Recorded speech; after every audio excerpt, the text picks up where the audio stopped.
नमः श्रीयतिराजाय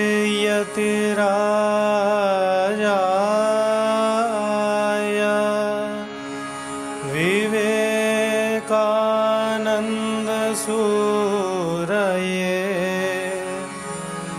सच्चित्सुखस्वरूपाय स्वामिने तापहारिणे स्वामिने तापहारिणे।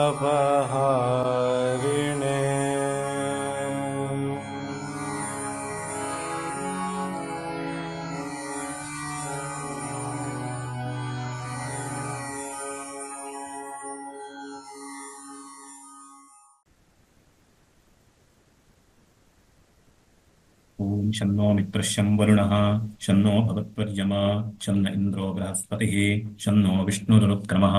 नमो ब्रह्मणे नमस्ते वायो त्वमेव प्रत्यक्षं ब्रह्मासि त्वमेव प्रत्यक्षं ब्रह्म वदिष्यामि ऋतं वदिष्यामि सत्यं वदिष्यामि तन्मामवतु तद्वक्तारमवतु अवतु माम् अवतु वक्तारम्। ओम शांति शांति शांति। ओम सहना भवतु सहनौ भुनक्तु सह वीर्यं करवावहै तेजस्विनावधीतमस्तु मा विद्विषावहै। ओम शांति शांति शांति। यस्माज्जातं जगत्सर्वं यस्मिन्नेव प्रलीयते येनेदं धार्यते चैव तस्मै ज्ञानात्मने नमः। श्रीगुरुभ्यो नमः। तत्र उपसंक्रमणस्य कर्ता कः, उपसंक्रमणं किं रूपम् इत्यादि विचार्यमाणमस्ति। तत्र एकात्मवादीत्वम् अत एव भवता अन्ये जेतुम् अशक्याः। बहवः पूर्वपक्षिणः भवन्ति, अतः भवतः दौर्बल्यम् इति यदा तत्र प्रतिपादितं पूर्वपक्षिणा, तदानीं सिद्धान्तिना उक्तम् औपनिषदर्थ प्रतिपादकत्वादेव, अर्थात् एकत्वमेव उपनिषदर्थः स च अर्थ एव मया प्रतिपाद्यते इत्यतः ममैव प्राबल्यम् अन्येषां तु दौर्बल्यम् अवश्यमेव भवति श्रुतिबाधक नाम श्रुतिबाध्यत्वात् इति तात्पर्येण प्रतिपाद्य, अधुना अग्रे उपसंक्रमणस्य स्वरूपं किं कः च तत्र उपसंक्रमणकर्ता कः इति इदानीं विचार्यते। अन्तिमं वाक्यम् एवमासीत् अतो जेष्यामि सर्वान् आरभे च चिन्ताम् इति। तदग्रे स एव तु स्यात् तद्भावस्य विवक्षितत्वात्। स एव तु स्यात् अर्थात् इदानीं पूर्वपक्षिणा किमाक्षिप्तं, जीवब्रह्मणोः भेदं विना तद् ब्रह्मैव ब्रह्म उपसंक्रमते अथवा प्राप्नोति इति वक्तुं न शक्यते, अतः जीवब्रह्मणोः भेदः अवश्यं स्वीकर्तव्यः इति आक्षिप्तम्। तदिदानीं निराक्रियते। एवं रीत्या भेदः स्वीकर्तुं न शक्यते। कुतः? तत्र प्रमाणं नास्ति। जीवब्रह्मणोः भेदप्रतिपादकश्रुतयः न सन्ति, तत्र तात्पर्यं नास्ति श्रुतेः। तर्हि यदि जीवब्रह्मणोः अभेदः, तर्हि जीवस्य संसारः यः वर्तते स च संसारः ब्रह्मणः अपि आपद्यते खलु इति अग्रे शङ्का कर्तव्या। तस्याः शङ्कायाः निराकरणं नाम परस्य परमात्मनः संसारित्वप्रसङ्गः इति यः आक्षेपः, स च आक्षेपः एवं निराकर्तव्यः। वस्तुतः आत्मा एक एव, नाम जीवब्रह्मणोः अभेद एव परमार्थः, तत्रैव उपनिषदां तात्पर्यं। तथापि बुद्ध्यादि नाम अन्तःकरणादिभिः परिच्छिन्नः यः स च जीवभावं प्राप्नोति, अपरिच्छिन्नः यः सः परमात्मा। एतेन किं ज्ञायते? वस्तुतः अनयोः भेदो नास्ति, परमार्थतः जीवब्रह्मणोः भेदो नास्ति, यश्च भेदः स च औपाधिकः तथा च तादृशभेदकस्य उपाधेः निवारणे सति तयोः पुनः ऐक्यं सम्पद्यते तथा च इदानीम् अनुभूयमानः यः भेदः स च औपाधिकः इति कृत्वैव तत्र तादृश उपाधेः कारणं किमिति चेत् अज्ञानं तत्कारणीभूतस्य अज्ञानस्य निवृत्त्या उपाधेरपि निवृत्तिर्भवति इत्यतः तादृशस्य उपाधेः निवृत्त्यनन्तरं पुनः स्वस्वरूपप्राप्तिः भवति यदि वस्तुतः जीवः ब्रह्मरूपः यदि न स्यात् तर्हि उपाधेः निवारणे सत्यपि जीवस्य ब्रह्मभावापत्तिः न स्यात् यदि घटः मृत्तिका एव न स्यात् तर्हि घटनाशानन्तरं मृत्तिकात्वं कथं प्राप्नोति एवं रूपेण जीवब्रह्मणोः भेदोऽपि वर्तते अभेदोऽपि वर्तते भेदः किं दृष्ट्या वर्तते व्यावहारिकदृष्ट्या वर्तते औपाधिकः सः निवर्त्यः किन्तु अभेदस्तु परमार्थः परमार्थतः तस्य अभेदः परमार्थतः तस्य भेदो तयोः भेदो न वर्तते अतः तर्हि इदानीं प्राप्यः कः भवति यदि ब्रह्मभिन्नः कश्चन जीवः परमार्थतया न वर्तते किञ्च जीवस्य ब्रह्मभावापत्तिरेव मोक्षः तर्हि इदानीं प्राप्यमाणः कः कः प्राप्नोति इति चेत् ब्रह्मैव प्राप्नोति इति वक्तव्यं बाधावस्थायां तावत् तस्यामवस्थायां स्थित्वा किं वक्तुं शक्यते ब्रह्मैव प्राप्नोति तथा च उपसङ्क्रमणकर्तृत्वं कुत्र वर्तते ब्रह्मण्येव वर्तते परात्मन्येव वर्तते इति वक्तव्यं कुतः वस्तुतः अत्र जीवः इति यः व्यवह्रियमाणः स च औपाधिकः आत्मा इति कृत्वा परमार्थतः तस्य ब्रह्मत्वमेव अत्र प्रतिपाद्यते यो वेदनीतं गुहायां परमे व्योमन् इत्यादिना अतः तादृशस्य परमात्मनः अभिन्नस्यैव परमात्मस्वरूपप्राप्तिः अत्र वक्तव्या अत्र पुनः तर्हि इदानीं प्राप्तिर्नाम अन्यस्य अन्यप्राप्तिः खलु उच्यते इदानीं तु स्वस्य स्वप्राप्तिः इत्युक्ते आत्मनि कर्तृत्व कर्मत्व विरोधः खलु कर्तृकर्मविरोधः खलु इति यः आक्षेपः कृतः तस्यापि एवं रूपेण औपाधिकवशादेव कर्तुं शक्यते अर्थात् अत्रापि कर्मकर्तृभावस्य विरोधो न भवति यतः तादृशकर्मत्वं कर्तृत्वं च अत्र भिन्नमेव वर्तते भिन्नं नाम भेदोऽपि अस्ति इति खलु अस्माभिः उच्यते भेदः किं रूपः व्यावहारिकः तर्हि औपाधिकः यः भेदः सः अस्माभिः स्वीक्रियते एव तथा च व्यावहारिककालीनः यः भेदः जीवब्रह्मणोः स च अस्त्येव इति अस्माभिः स्वीक्रियते व्यवहारकालेऽपि जीवः ब्रह्मैव इति नोच्यते व्यवहारकाले जीवः वस्तुतः नाम पारमार्थिकदृष्ट्या अभिन्नोऽपि भिन्न इव वर्तते अत एव भिन्न इव वर्तते इत्यस्य कोऽर्थः भेदकं किञ्चित् वर्तते काल्पनिकम् अतः तद्वशादेव जीवेऽपि ब्रह्म भिन्नाः धर्माः अनुभूयन्ते अनुभूयन्ते इत्येतावता ते सन्ति इति नार्थः अनुभूयन्ते अत एव भिन्नतया भासते सः भासते इत्येतावता सः भिन्न एव इत्यपि नार्थः अतः भासते इत्युक्ते अस्ति इति नार्थः भासते इत्युक्ते भेदः अस्ति इति नार्थः भेदः नास्ति चेदपि भिन्न इव भासते तथा सामग्री वर्तते तस्य तादृश अविद्या वर्तते अतः भेदकं किञ्चिदस्ति इति कृत्वा अभिन्नस्यापि जीवस्य भिन्नतया भासः भवति तादृशभासनिमित्ततया एव सर्वेऽपि व्यवहाराः भवन्ति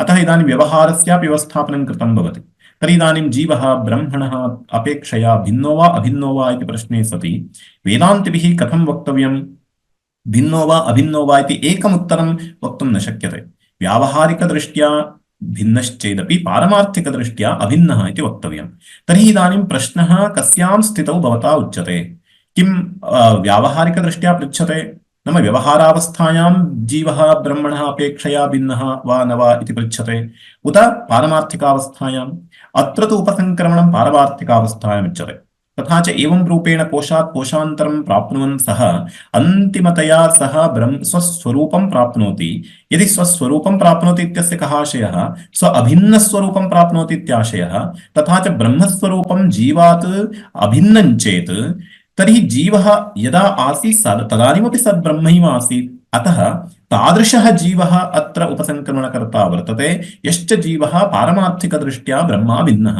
तर्हि इदानीं ब्रह्माभिन्नस्य उपसङ्क्रमणकर्तृत्वम् इत्यस्य कः आशयः भवति? ब्रह्मणः एव इति भवति। अतः स्वरूपस्य अथवा स एव तु तद्भावस्य विवक्षितत्वात् स एव अत्र उपसङ्क्रमणकर्ता। यश्च स एव इत्यस्य कः आशयः? यः तत्र आत्मशब्देन निर्दिष्टः पूर्वं यो वेद निहितं गुहायाम् इत्यादिना, अथवा तस्माद्वा एतस्माद् आत्मनाकाशः सम्भूतः इत्यत्र आत्मशब्देन यः उक्तः सः स एव अत्र उपसङ्क्रमणकर्ता वर्तते। कुतः? तद्भावस्य विवक्षितत्वात्।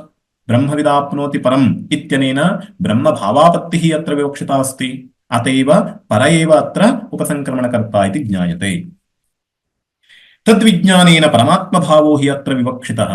तद्भावे तद्विज्ञानेन अर्थात् तादृशस्य स्वस्वरूपस्य विज्ञानेन विशेषज्ञानेन नाम तदहम् अस्मि तादृश ब्रह्म अहमस्मीति ज्ञानेन परमात्मभावः हि अत्र विवक्षितः। परमात्मभावः नाम परमात्मस्वरूपेण भवनं परमात्मस्वरूपापत्तिः तादृशः भावः अत्र विवक्षितः वक्तुमिष्टः।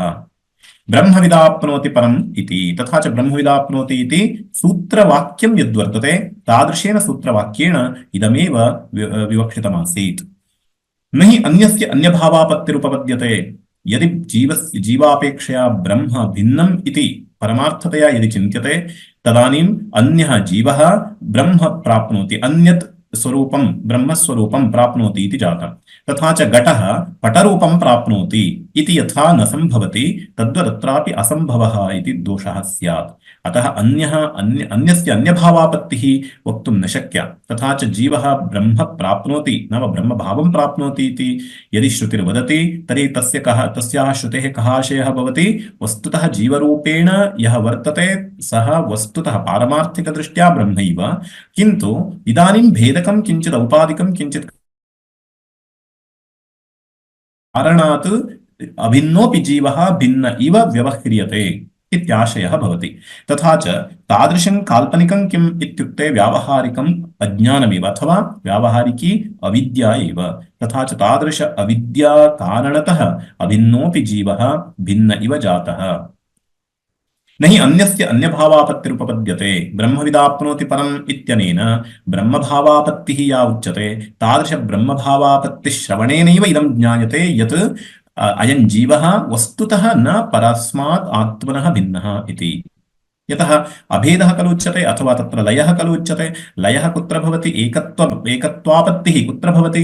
जलं नदीजलं समुद्रमेव भवति अथवा नदी समुद्रे एकतां प्राप्नोति इत्यस्य कः आशयः? जलत्वं समानं वर्तते अतः जले भेदो नास्ति अतः इदानीं नदीजलं समुद्रजलं जातम् इत्यस्य कः आशयः भवति? उभयोऽपि समानमित्येव अर्थः। तर्हि नदीजलं समुद्रजलम् इति स्थानविशेषेण तदाकारविशेषेण तत्र अस्माभिः भेदः परिकल्प्यते। वस्तुतस्तु जलं तु समानमेव भवति। तद्वत् अत्रापि यदि ब्रह्मभावापत्तिः जीवस्य वक्तव्या तर्हि जीवेन ब्रह्मरूपेणैव भाव्यं त्रिष्वपि कालेषु। इदानीं तद् न व्यवह्रियते इति तु अन्यः विषयः। न व्यवह्रियते खलु ब्रह्मरूपत्वं न व्यवह्रियते इत्युक्ते व्यवहारकर्ता यः वर्तते सोऽपि न जानाति तर्हि तस्यापि अज्ञानं वर्तते। अतः यः व्यवहरति तस्य अविद्यावशात् सः ब्रह्मत्वं न दृश्यते न पश्यति। एतावता जीवस्य ब्रह्मत्वं तु न निषेद्धुं शक्यम्। ननु तस्यापि तद्भावापत्तिः अनुपपन्नैव न अविद्याकृततादात्म्य अपोहार्थत्वात्। तत्र ननु परस्य एवं विद्भिन्नत्वेपि अर्थात् इदानीम् अग्रे आशंका क्रियते न हि अन्यस्य अन्यभावापत्तिरुपपद्यते इति उक्तम्। ततः परं ननु तस्यापि तद्भावापत्तिः उपपद्यते अर्थात् अभेदपक्षेपि अनुपपत्तिः वर्तते इति आशंका क्रियते। नाम अभेदपक्षः नाम इदानीं भवद्भिः जीवस्य ब्रह्मणः अपेक्षया अभेदं स्वीकृत्य ब्रह्मापेक्षया अभिन्नः यः जीवः तस्य उपसङ्क्रमणकर्तृत्वं नाम ब्रह्मणः एव परब्रह्मणः एव इदानीं परस्यैव आत्मनः उपसङ्क्रमणकर्तृत्वम् उच्यते। अस्मिन् पक्षेपि अनुपपत्तिस्तु वर्तते इति तेन आक्षिप्यते। कथं? ननु तस्यापि तद्भावापत्तिरनुपपन्नैव अर्थात् यद्यपि ब्रह्मस्वरूपस्य सतः ब्रह्मविदः तद्भावापत्तिर्मुख्या न सम्भवति तथापि औपचारिकी सा सम्भवति इत्याह। तत्र इदानीं प्राप्तिः नाम का भवति? उपसङ्क्रमणं नाम प्राप्तिरित्युक्तं। प्राप्तिः कस्य भवति? अप्राप्तस्य खलु भवति, भिन्नस्य खलु भवति। यथा रामः ग्रामं प्राप्नोति, अर्थात् रामः न ग्रामः इति प्रथमं रामग्रामयोः भेदः प्रथममपेक्षितः। किञ्च ग्रामाद् भिन्नः रामः ग्रामं प्राप्नोति, अर्थात् रामः स्वभिन्नं किञ्चित् प्राप्नोति। तथा च मुख्या या प्राप्तिः, एषा प्राप्तिः भिन्नयोरेव मध्ये भवति। नाम कश्चन फलात् भिन्नः कश्चन कर्ता फलं प्राप्नोति, अर्थात् फलं तत् कर्ता न, कर्तृफलयोः भेदो वर्तते। अतः भिन्नेन भिन्नस्य प्राप्तिः वस्तुतः भवितुमर्हति, अभिन्नस्य कथं प्राप्तिः भवितुमर्हति इति आक्षेपः। तदेव उच्यते ननु तस्यापि तद्भावापत्तिः अनुपपन्नैव, अर्थात् अभेदवादेपि एवं रीत्या प्राप्तिस्तु वक्तुं न शक्यते, यतः भिन्नयोरेव खलु प्राप्तिः भवति इति चेत् न। अविद्याकृत तादात्म्य अपोहार्थत्वात्, अर्थात् भवता किमुक्तं, मुख्यप्राप्तिविषये भवता उच्यते सत्यं। मुख्यप्राप्तिः यत्र भवति तत्र भिन्नेन सभिन्नं किञ्चित् प्राप्यते, तथा च भेदः अवश्यम् अपेक्षते। औपचारिकी प्राप्तिः यत्र भवति, गौणप्राप्तिः यत्र भवति, तत्र तु एवं रीत्या मुख्यः भेदः नापेक्षितः। तथा च काल्पनिकभेदमादायापि एवं रीत्या प्राप्तिः व्यवस्थापयितुं शक्या। कुतः? यतः स च भेदः काल्पनिकः, प्राप्तिरपि काल्पनिकी। अत्र प्राप्तेः मुख्यत्वं नोच्यते, प्राप्तेः मुख्यत्वपक्षे एव खलु भेदस्यापि मुख्यत्वम् अपेक्षितं। तर्हि भेदः गौणः, एवमेव प्राप्तिरपि गौणी एव। कुतः? जीवस्य संसारावस्था या वर्तते सा मुख्या न, सा तु काल्पनिकी। काल्पनिकी नाम अर्थः अविद्याजन्यः सः, अतएव अविद्यानाशे तस्य नाशो भवति इति कृत्वा मोक्षप्राप्तिः इत्युक्ते अर्थः भवति मोक्षः अप्राप्तः प्राप्यते इति न, अपि तु इदानीमपि मुक्त्यवस्था वर्तते एव जीवस्य। कुतः? जीवः स्वस्वरूपात् ब्रह्मैव, तथा च इदानीमपि मुक्त एव सः। संसारादिकं तत्र आरोपितं वर्तते, तर्हि आरोपितस्य तु सत्यत्वं नास्ति इति कृत्वा आरोपितत्वादेव हेतोः असत्यभूतस्य संसारस्य संसारधर्मस्य च तत्र जीवधर्मत्वं न सम्भवति इत्यतः मुख्या प्राप्तिः अत्र नोच्यते। इदानीमपि जीवः ब्रह्मस्वरूपं प्राप्तवान् एव, किन्तु तद् न जानाति, तन्नानुभवति, तत्र प्रतिबन्धकं किञ्चित् वर्तते इत्यतः इति अर्थः। तथा च अविद्याकृत तादात्म्य अपोहार्थत्वात्, अविद्याकृत नाम अविद्याकृतः योऽयम् अतादात्म्यभावः, अतादात्म्यभावः तदपोहः नाम तन्निषेधः एव पुरुषार्थः। तत्स्वरूपत्वात् तद्भावापत्तेः न तद्भाव अनुपपत्तिः, तथा च तादृश तद्भावापत्तिः सम्भवति, तद्भावापत्तिः एव परमपुरुषार्थः इत्यतः अविद्याकृत तादात्म्य अपोहार्थत्वात् तस्य निषेधार्थत्वात् अस्य तद्भावापत्तेः तत् सम्भवत्येव इति तेन सिद्धान्तिना साधितम्। या हि ब्रह्मविद्यया स्वात्मप्राप्तिरुपदिश्यते सा अविद्याकृतस्य अन्नमयादि विशेषात्मनः आत्मत्वेन अध्यारोपितस्य अनात्मनः अपोहार्था। अत्र अनात्मत्व अपोहार्थत्वमेव पञ्चकोशादीनां निरूपणं कृतम्। या हि ब्रह्मविद्यया स्वात्मप्राप्तिरुपदिश्यते, अर्थात् ब्रह्मविदाप्नोति परम् इत्यनेन ब्रह्मविद्यया स्वस्वरूपप्राप्तिरुच्यते।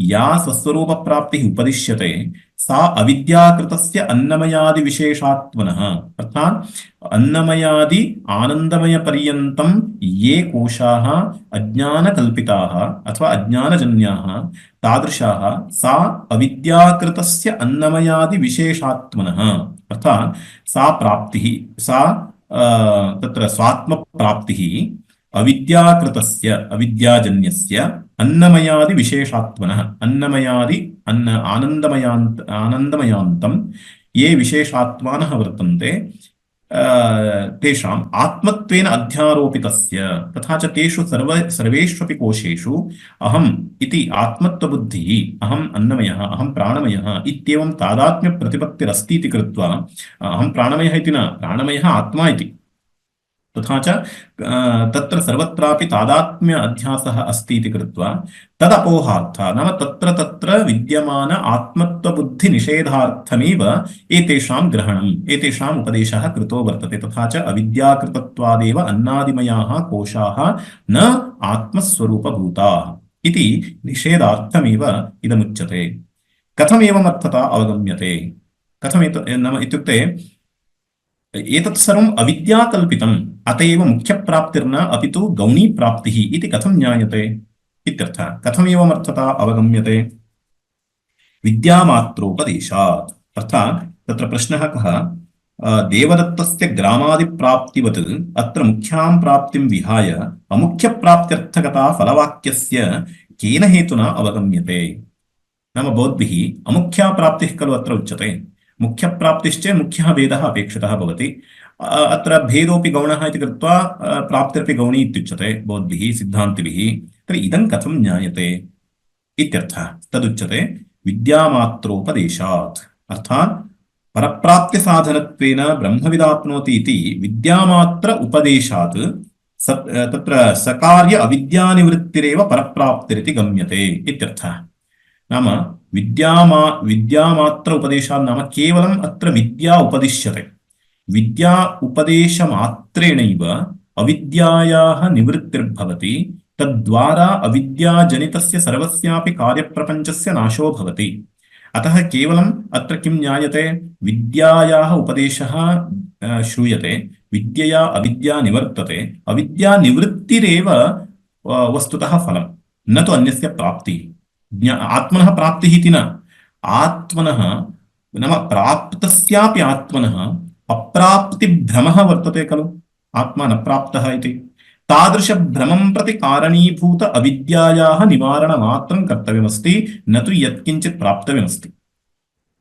अत्र सावधानतया श्रोतव्यं प्राप्तिः अनन्तरं निवृत्तिः इति द्वयं प्राप्तिश्चेत् भवदुक्तप्रकारेण अन्यस्य अन्येन प्राप्तिः इति वक्तुं शक्यः किन्तु अत्र मुख्यं तु किमस्ति अविद्यानिवृत्तिः तदेव परमप्रयोजनमस्ति तथा च ब्रह्मवेदनस्य प्रयोजनं किम् इत्युक्ते ब्रह्म प्राप्तं चेदपि न प्राप्तमिति यः भ्रमः उत्पन्नः तादृश अप्राप्तभ्रमं प्रति कारणीभूता या अविद्या तस्याः निवृत्तिमात्रं सम्पादनीयमस्ति यदि अविद्या निवर्तते ब्रह्म प्राप्तमेव इति कृत्वा पुनः प्राप्तमिव भवति न तु वस्तुतः प्राप्यते एतेन किं ज्ञायते अविद्यामात्रस्य निवृत्तिः अत्र अपेक्षिता इत्युक्ते सति या प्राप्तिः ब्रह्मणः सा प्राप्तिः गौणप्राप्तिः न तु मुख्यप्राप्तिः इति ज्ञायते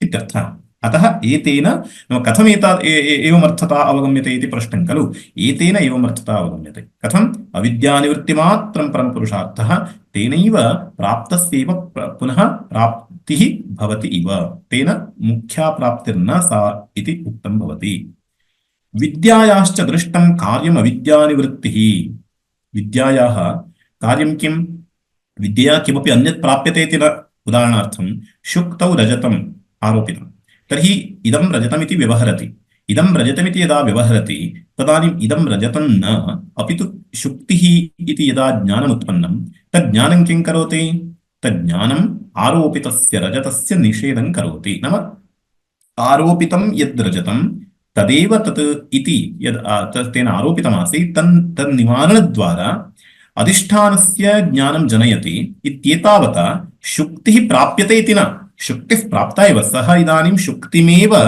हस्ते स्वीकृत्य वदन्नस्ति इदं रजतमिति तर्हि शुक्तिः न प्राप्ता वा तेन अवश्यमेव प्राप्ता अस्ति किन्तु शुक्तिः प्राप्ता इति ज्ञानं नासीत् तर्हि इदानीं किं प्राप्यते ज्ञानं प्राप्यते न तु वस्तु तु पूर्वमेव ज्ञातं प्राप्तं किन्तु तस्य वस्तुनः प्राप्तिः इदानीं नापेक्षिता अपि तु वस्तुनः तत्त्वज्ञानम् अपेक्षितं तथा च किं जायते इदं न रजतं किन्तु शुक्तिः इति बाधकविज्ञानेन वस्तु न प्राप्यते, किन्तु वस्तुनः विषये विद्यमाना या अविद्या, वस्तुनः स्वरूपविषये विद्यमाना या अविद्या तस्याः निवृत्तिमात्रं भवति। अतः विद्यायाश्च दृष्टं कार्यम् अविद्यानिवृत्तिः, तच्चैह विद्यामात्रम् आत्मप्राप्तौ साधनम् उपदिश्यते। तादृशविद्या विद्या एव इत्युक्ते अविद्यायाः निवर्तिका या विद्या, तादृश विद्यामात्रम् आत्मप्राप्तौ साधनत्वेन अत्र उपदिश्यते, न तु वस्तुतः अत्र अन्यस्य कस्यचित् प्राप्तिः। मार्गविज्ञानोपदेशवदिति चेत् पुनः आक्षेपः क्रियते पूर्वपक्षिणा, तर्हि एवं भवतु, मार्गोपदेशः भवतु, मार्गोपदेशवत् भवतु। मार्गोपदेशवत् नाम कोऽर्थः? देवदत्तेन इदानीं ग्रामः गन्तव्यः। देवदत्तं प्रति वयं वदामः भवान् एवं गच्छतु तर्हि ग्रामः प्राप्यते इति। तदानीं देवदत्तः भिन्नः, ग्रामः भिन्नः, तथा च ग्रामगमनस्य मार्गस्य उपदेशेन सः ग्रामं प्राप्नोति। तद्वदत्र ब्रह्मप्राप्तिमार्गः अत्र उपदिश्यते इति भवतु। तथा च भेदः रक्षितः। भेदः अस्ति चेदपि प्राप्तिरपि अत्र अस्माभिः वक्तुं शक्या इति। तथा च मार्गविज्ञानोपदेशवदिति चेत् तस्य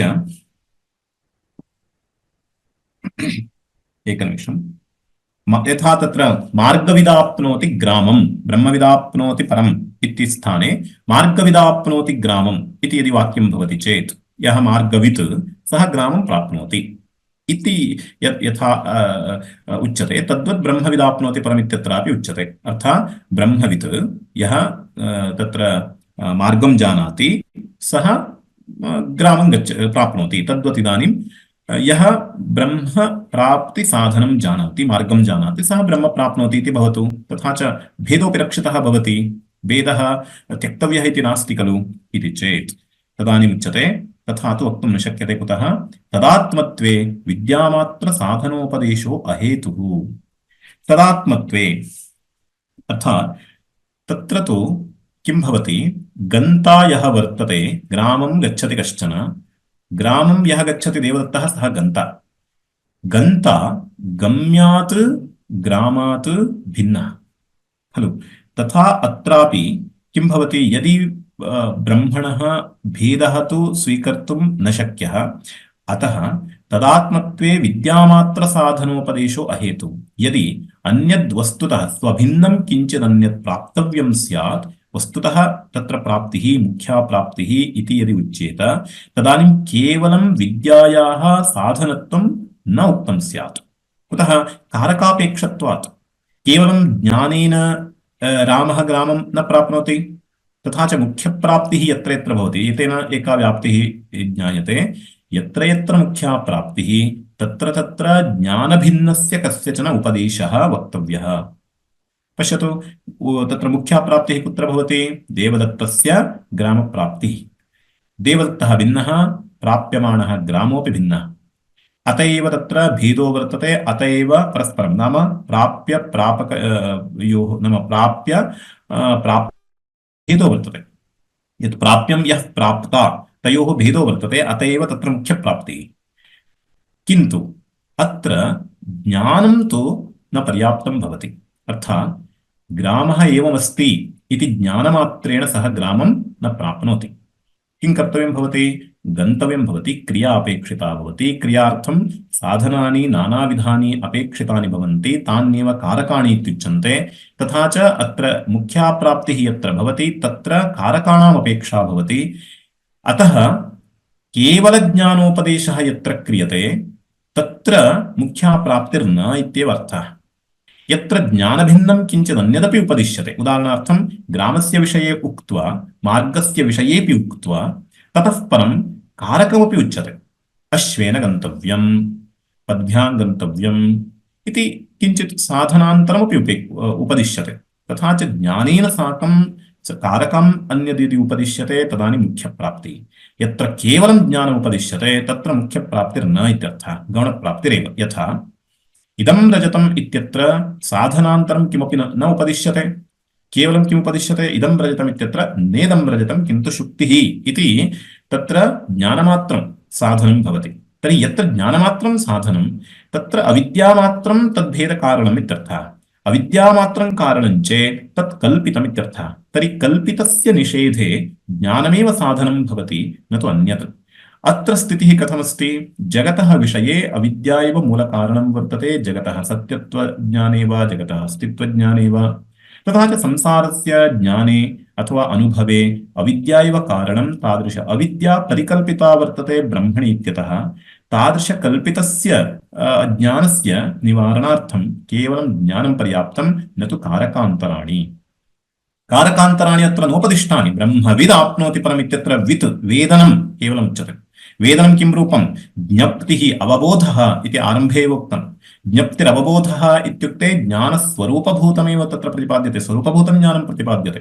तथा च तज्ज्ञानं स्वरूपादभिन्नं। तर्हि केवलं ज्ञानमत्र उपदिष्टमस्ति। तर्हि मोक्षार्थं किमपेक्षते? केवलं ज्ञानं। तर्हि ज्ञानभिन्नं न किमपि अत्र उपदिष्टं, कारकान्तराणि नापेक्षितानि। अत एव अत्र प्राप्तिः या वर्तते सा प्राप्तिः मुख्या न अपि तु गौणी प्राप्तिः इति ज्ञायते। यथा शुक्तिरिदं न रजतम् इत्यत्र यथा ज्ञानमात्रेण तत्र रजतस्य निषेधः भवति, कारकान्तराणाम् अपेक्षा नास्ति, तेनैव ज्ञायते रजतम् आरोपितं परिकल्पितं प्रातिभासिकम् अविद्याकल्पितमिति।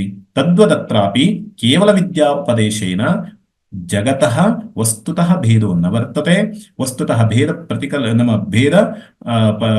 भेदं यत् कल्पयति तादृश अविद्यायाः निवृत्तिमात्रमेव अत्र प्रतिपाद्यते, न तु वस्तुतः अन्यस्य कस्यचित् मुख्या प्राप्तिरिति।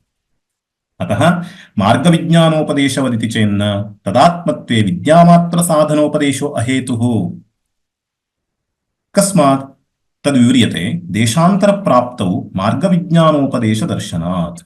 पश्यतु, भेदः अस्ति चेदेव मार्गविज्ञान नाम देशान्तरप्राप्तौ मार्गविज्ञान उपदेशदर्शनात् न हि ग्राम एव गन्ता इति चेत्। इत्युक्ते तत्र देशान्तरप्राप्तौ मार्गविज्ञानोपदेशदर्शनात् मार्गः कुत्र उपदिश्यते? मार्गविज्ञानम् इति यदुच्यते तद् ग्रामभिन्नमेव। ग्रामभिन्नः मार्गः, तस्य ज्ञानम् उपदिश्यते। तर्हि ग्रामभिन्नः मार्गः, तत्र मार्गस्य उपदेशः वस्तुतः भेदे सत्यमेव ज्ञायते। किन्तु अत्र तु तथा भेदः मार्गो वा नोपदिष्टः इत्यतः तदुभयं अत्र नास्ति इत्यर्थः। न हि ग्राम एव गन्ता इति चेत् तर्हि गन्तृग्रामयोः अभेदः भवतु इति चेत् न हि ग्राम एव गन्ता, अर्थात् ग्रामो वा नाम ग्राम गन्तृ अनयोः भेदो नास्ति खलु इति चेन्न वैधर्म्यात्। तत्र हि ग्रामविषयं विज्ञानं नोपदिश्यते, तत्प्राप्तिमार्गविषयमेव उपदिश्यते विज्ञानं। न तथा यः ब्रह्मविज्ञानव्यतिरेकेण साधनान्तरविषयं विज्ञानमुपदिश्यते। अर्थात् किञ्चित् वैषम्यमस्ति इत्यर्थः। अर्थात् तत्र ग्रामगमने तु तावत् मार्गः इति ग्रामभिन्नः कश्चन वर्तते, तस्य ज्ञानमपि अपेक्षते। ग्रामः भिन्नः वर्तते गन्त्रपेक्षया इत्यादि भेदाः तत्र सन्ति, वैषम्यं वर्तते। अत्र तावत् तत्र हि ग्रामविषयं विज्ञानं नोपदिश्यते। नाम तत्र नाम अत्र ब्रह्मविदाप्नोति परम् इत्यत्र मार्गोपदेशः न स्वरूपोपदेशः एव क्रियते। तत् प्राप्तिमार्गविषयम् एव उपदिश्यते विज्ञानं। तत् प्राप्तिमार्गविषयमेव उपदिश्यते विज्ञानं। नाम तत्र तु ग्रामविषये किमपि नोच्यते, ग्रामः कथमस्ति इति नोच्यते, ग्रामः ज्ञात एव, किन्तु ग्रामः कथं गन्तव्यः इति केवलं मार्गस्य उपदेशः क्रियते। अत्र तथा क्रियते वा? अत्र प्राप्यस्य स्वरूपमुच्यते। ब्रह्म नाम किं? तत् स्वरूपं किं? तत् सत्यं ज्ञानमनन्तम् अनन्तलक्षणकं वर्तते इत्येवं रूपेण प्राप्यं यद्वर्तते तस्य लक्षणं प्रतिपाद्यते। तत्र तु केवलं मार्गस्य उपदेशः क्रियते। अत्र तु मार्गस्य उपदेशः न, अपि तु प्राप्यस्य उपदेशः क्रियते इत्येवं वैषम्यमस्ति। तत् प्राप्तिमार्गविषयमेव उपदिश्यते विज्ञानं, न तथा यः ब्रह्मज्ञानव्यतिरेकेण साधनान्तरविषयं विज्ञानमुपदिश्यते। किञ्च तत्र ग्रामभिन्नः मार्गः उपदिश्यते, अत्र तु ब्रह्मभिन्नः कश्चन साधनविशेषः नोपदिश्यते इत्यपि वैषम्यमस्ति। बहूनि वैषम्यानि सन्ति। पश्यन्तु, तत्र ग्रामभिन्नः मार्गः उपदिश्यते, ग्राममार्गयोः भेदोऽपि वर्तते, किन्तु अत्र मार्गः नोपदिश्यते, नाम प्राप्यस्य अपेक्षया अन्यत् किञ्चित् नोपदिश्यते इति एकम्। अनन्तरं तत्र अत्र ब्रह्मापेक्षया अन्यत् किमपि नास्त्येव इति कृत्वा मार्गादीनां साधनान्तराणाम् अपेक्षा नास्त्येव, केवलं ब्रह्मणः उपदेशः क्रियते। अतः ब्रह्मज्ञानव्यतिरेकेण साधनान्तरविषयं विज्ञानं न उपदिश्यते अत्र। उक्तकर्मादि साधनापेक्षं ब्रह्मविज्ञानं परप्राप्तौ साधन उपदिश्यते इति चेत् पुनः शङ्का, ननु ब्रह्मविदाप्नोति परमित्यत्र विद्यामात्रश्रवणेऽपि न तन्मात्रं परप्राप्तिसाधनत्वेन उपदिश्यते, किन्तु संहितोपनिषद्युक्तैः कर्मज्ञानैः समुचितमेव ब्रह्मविज्ञानम्, अतः विद्यामात्रोपदेशो असिद्धः। पुनः तत्र शङ्का, केवलं विद्यामात्रम् उपदिश्यते इति खलु भवता पुनः पुनः उच्यमानमस्ति। केवलं विद्या नोपदिश्यते खलु, पूर्वं तु तत्र संहितोपनिषदित्यादिकमपि श्रुतम्। तर्हि उपनिषदपि उच्यते, नाम विद्यापि उच्यते, उपासनापि उच्यते। तर्हि उपासनादि कर्म समुचितं किञ्चित् ज्ञानमत्र उपदिश्यते। अतः केवलविद्या केवलं ज्ञानम् अत्र उपदिश्यते इति वक्तुं न शक्यते, कर्म समुचितं ज्ञानमत्र उपदिश्यते खलु, तदेव अत्र पृच्छते तेन। उक्तकर्मादिसाधनापेक्षं ब्रह्मविज्ञानं परप्राप्तौ साधन उपदिश्यते इति पूर्वपक्षिणा आक्षिप्यते। केवलविद्या उपदिश्यते, अत एव केवलविद्या उपदेशः यत्र यत्र भवति तत्र तत्र गौणप्राप्तिः भवति इति या व्याप्तिर्भवति उक्ता, तदत्र सङ्गमयितुं न शक्यते। यतः अत्र उच्यमाना या विद्या सा विद्या केवलविद्या न, अपि तु कर्मसमुच्चिता विद्या वर्तते, उपासना समुच्चिता विद्या वर्तते इति आक्षेपः। तन्निराक्रियते इति चेन्न नित्यत्वात् मोक्षस्य इत्यादिना प्रत्युक्तत्वात्, अर्थात् समुच्चयः अथवा कर्म समुचितं यज्ञानं तद् मोक्षसाधनं न भवितुमर्हति इति अस्माभिः पूर्वमेव निरूपितमस्ति विस्तृततया। यदि कर्मादि समुचिता विद्या ब्रह्म साधनम् इति यदि उच्यते, तदानीं कर्मादीनां साधनानाम् अनित्यत्वात् तत्र प्राप्यमाणस्य फलस्यापि अनित्यत्वं स्यात्, तथा च मोक्षस्य अनित्यत्वप्रसङ्गः इति यः दोषः अस्माभिः पूर्वमेव उक्तः अस्ति। अतः प्रत्युक्तत्वात् निराकृतत्वात् पूर्वमेव निराकृतमस्ति एतादृश समुच्चयः। अपि च श्रुतिश्च तत् सृष्ट्वा तदेवानुप्राविशदिति कार्यस्थस्य तदात्मत्वं दर्शयति। कार्यस्थस्य तदात्मत्वम् अर्थात् देहादिसङ्घातरक्षणे कार्ये तत्र साक्षित्वेन स्थितस्य प्रत्यगात्मनः ब्रह्मस्वरूपत्वम्। तत्र अभेदः अत्र प्रतिपाद्यते खलु, भेदः नास्त्येव, अभेदः एव प्रतिपाद्यते। कथं? तत् सृष्ट्वा तदेवानुप्राविशत् इत्युक्त्वा कार्यं सृष्ट्वा कार्यं प्राविशत् इत्युक्ते कार्यस्थस्य तदात्मत्वम्। कार्यस्थस्य नाम एतादृश कार्यरूपस्य जगति विद्यमानस्य तदात्मत्वं, तद्रूपत्वम् इत्यर्थः। तथा च ब्रह्माभेदः खलु अत्र प्रतिपाद्यते, कुत्रापि भेदः न प्रतिपाद्यते। अतः अभेदे एव तात्पर्यम्। अभयप्रतिष्ठोपपत्तेश्च हेत्वन्तरं प्रतिपाद्यते अत्र। अग्रे किमस्ति? अभयं प्रतिष्ठां विन्दते इत्यस्ति।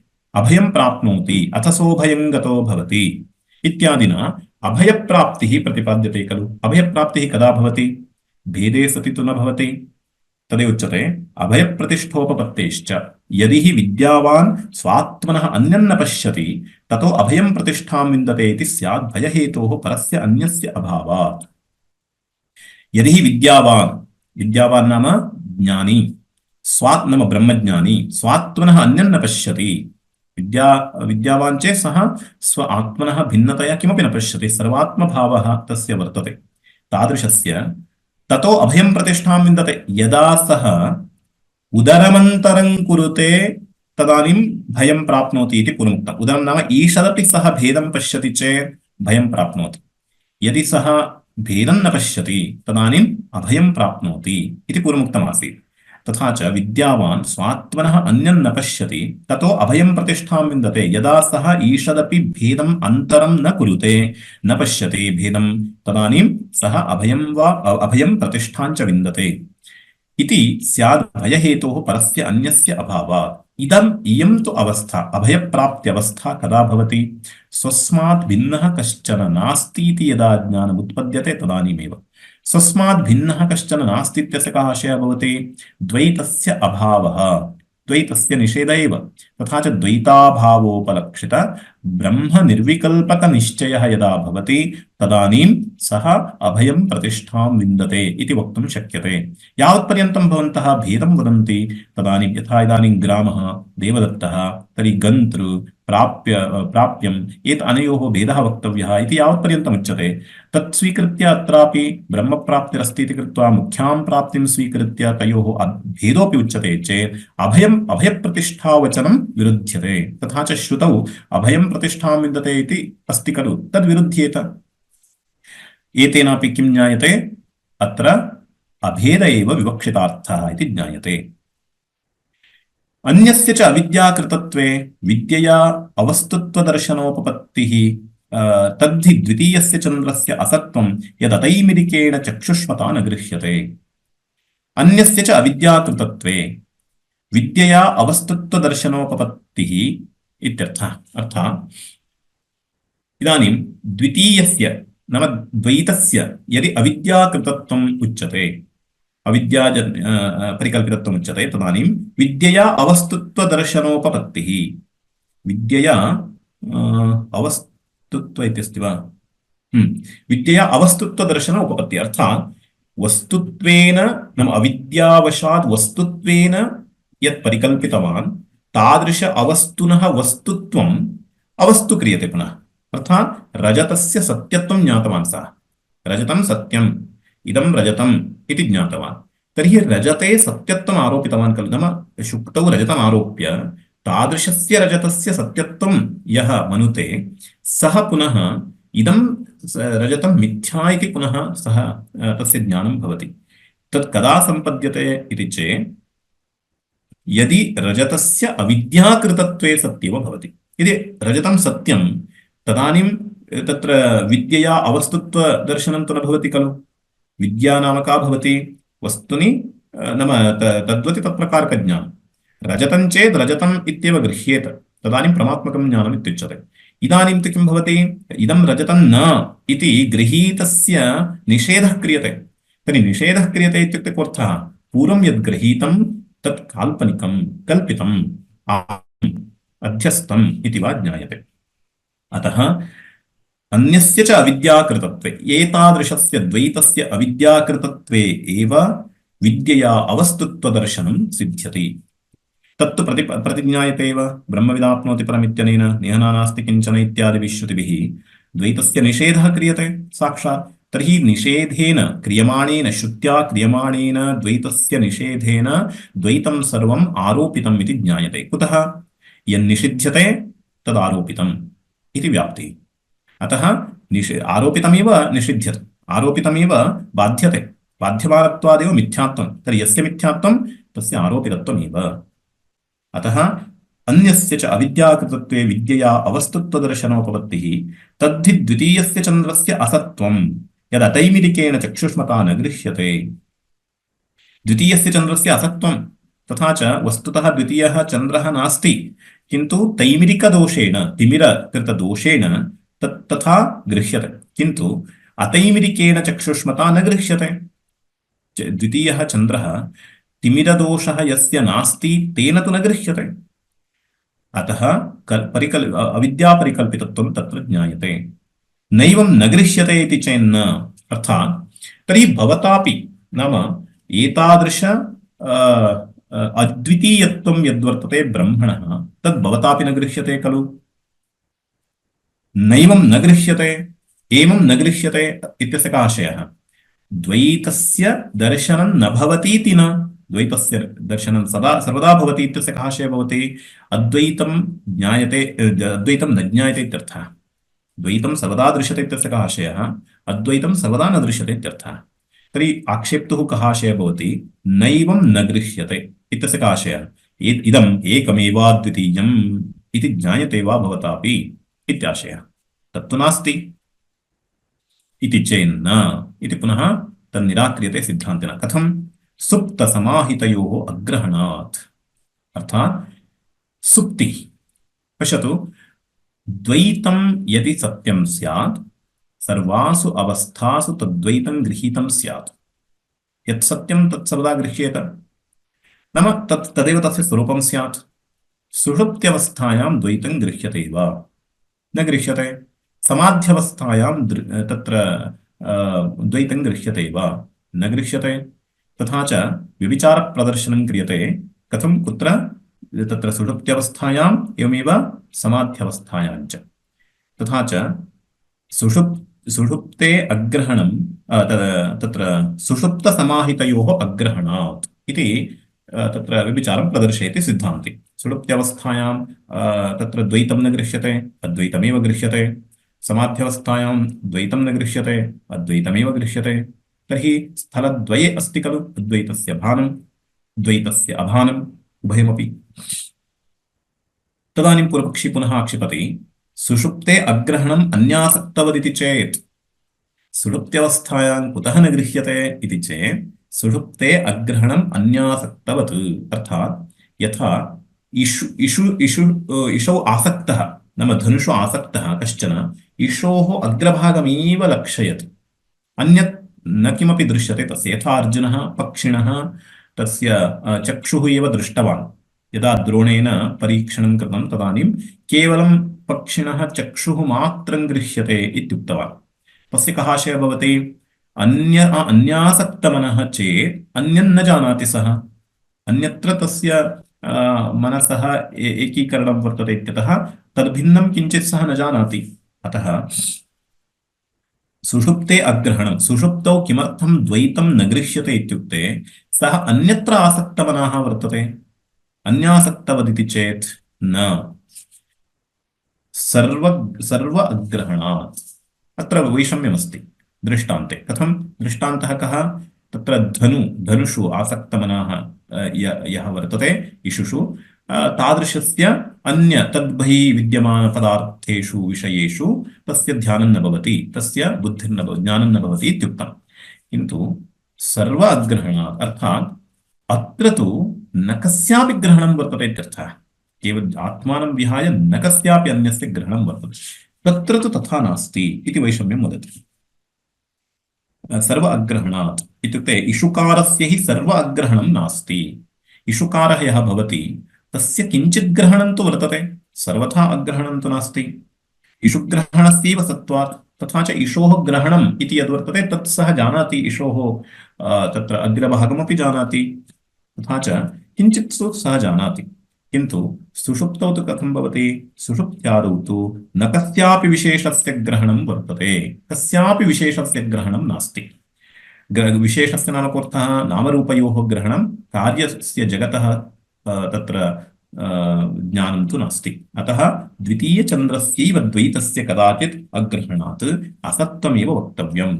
तथा च सर्वदा तस्य अग्रहणात् नाम सुषुप्त्यवस्थायां सर्वेषाम् अग्रहणात्, द्वैतस्य सर्वस्यापि अग्रहणात् तस्य मिथ्यात्वं वक्तव्यम्। जाग्रत्स्वप्नयोः अन्यस्य ग्रहणात् सत्त्वमेवेति चेत् पुनः आक्षेपः, एतत् ज्ञातं खलु सर्व अग्रहणादिति। सर्व अग्रहणात् नाम कोऽर्थः? तत्र तु वैषम्यमस्ति, तत्र तु किञ्चित् जानाति सः, सुषुप्तौ तु द्वैतं किञ्चिदपि न जानाति इति वैषम्यम्। जाग्रत्स्वप्नयोः अन्यस्य ग्रहणात् सत्त्वमेवेति चेत् जाग्रत्स्वप्नयोः अन्यस्य ग्रहणात् सत्त्वमेवेति चेत् न अविद्याकृतत्वात् जाग्रत्स्वप्नयोः। इदानीं पुनः सः आक्षिपति, तर्हि जाग्रत्स्वप्नयोः द्वैतं गृह्यते, अत एव द्वैतस्य सत्यत्वं वक्तव्यं। कुतः? गृह्यते खलु सुषुप्तौ, अनन्तरं समाध्यवस्थायां न गृह्यते इत्युक्ते तत्र प्रतिबन्धकं किञ्चित् कल्पनीयं। सुषुप्तौ कुतः न गृह्यते इत्युक्ते तत्र किमपि प्रतिबन्धकं कल्पयित्वा जाग्रत्स्वप्नयोः एव प्रामाणिकत्वं स्वीकर्तव्यं, किं न भवति इति प्रश्नः। जाग्रत्स्वप्नयोः अन्यस्य ग्रहणात् सत्त्वमेवेति चेत् अतः जगतः सत्यत्वं सिद्ध्यति खलु इति चेन्न। अविद्याकृतत्वात् जाग्रत्स्वप्नयोः, जाग्रत् अवस्था स्वप्नावस्था अनयोः अविद्यापरिकल्पितत्वं वर्तते, अत एव अविद्यापरिकल्पित जगतः अपि भेददर्शनं भवति। यदन्यग्रहणं जाग्रत्स्वप्नयोः तदविद्याकृतम् अविद्याभावे अभावात्, अर्थात् जाग्रत् स्वप्नः इत्यनयोः अपि भेदग्रहणं समानं, किञ्च तत्र अविद्याकृतत्वमपि समानम्। अविद्यायाः अभावे जाग्रत्स्वप्नावस्था अपि न भवति। अतः कारणाभावे कार्यं न भवति, अविद्यायाभावे जागृत्स्वप्नयोः अवस्थयोः अभावेन इदं ज्ञायते स्वजागृत्स्वप्नावस्थयोः अविद्यापरिकल्पितत्वम् इति। अतः अविद्यापरिकल्पितत्वादेव तत्र गृह्यमाणः यः भेदः तस्यापि मिथ्यात्वं ज्ञायते। तर्हि पुनः आक्षेपः, सुषुप्ते अग्रहणम् अविद्याकृतमिति चेत् तर्हि इदानीं सुषुप्त्यवस्थायामपि अविद्या अस्ति, सुषुप्त्यवस्थायाम् अविद्या वर्तते, अत एव तत्र अविद्या अस्ति चेदपि जगत्तु न भासते, किञ्च एकत्वं भासते इति भवता उच्यते।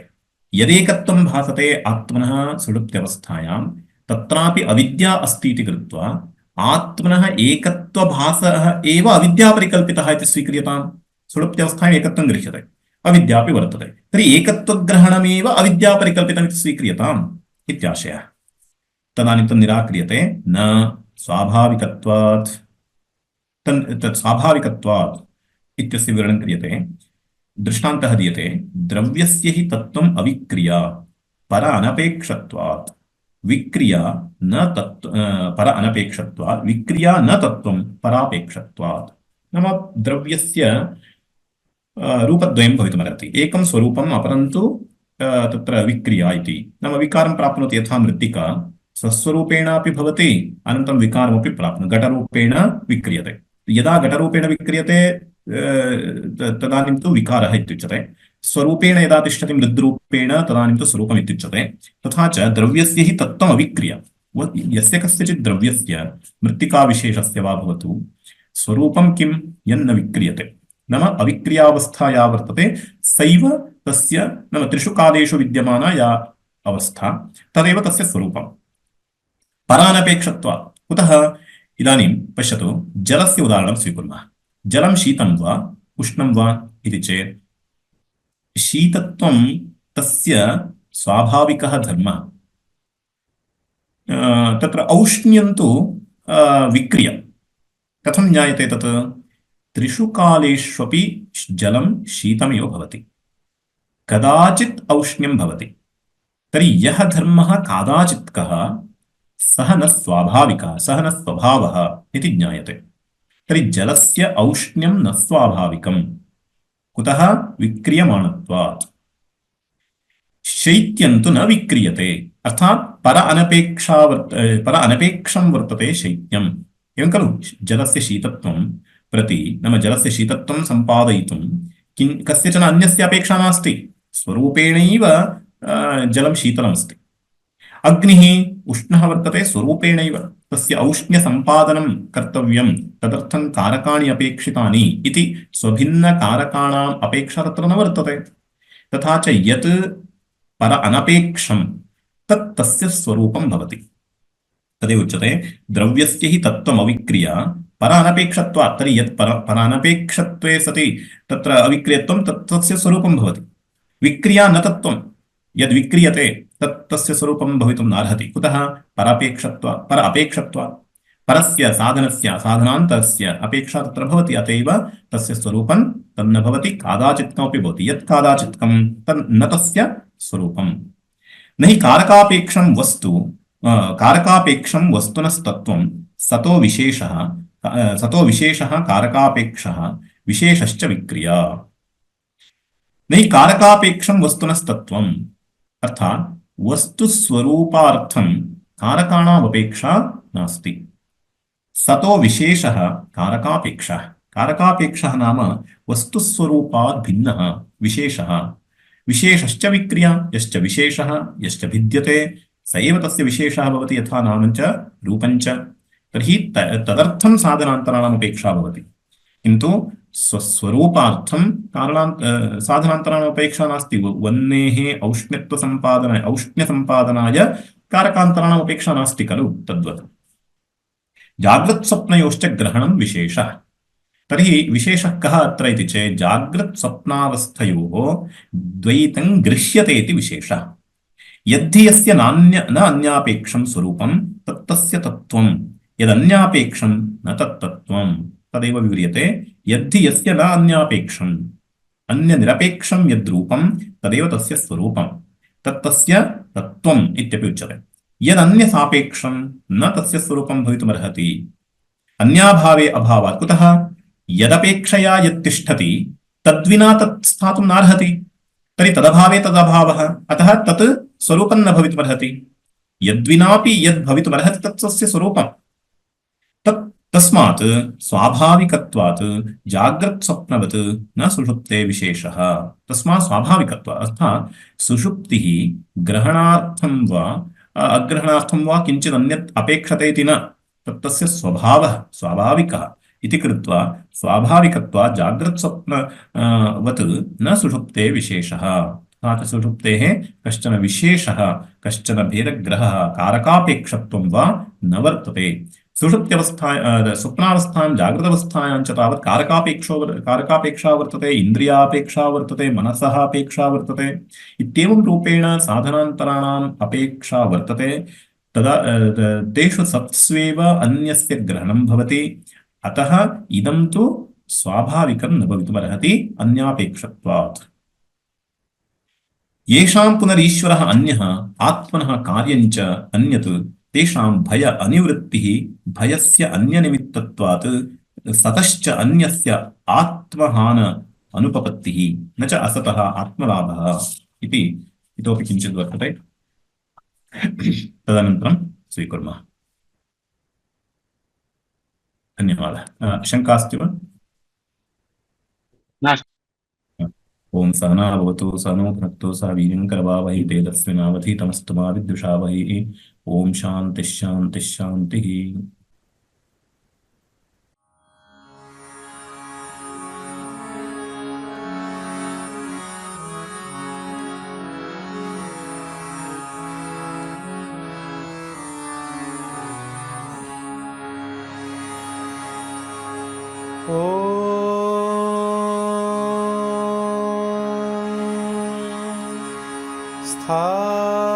स्थापकाय च धर्मस्य सर्वधर्मस्वरूपिणे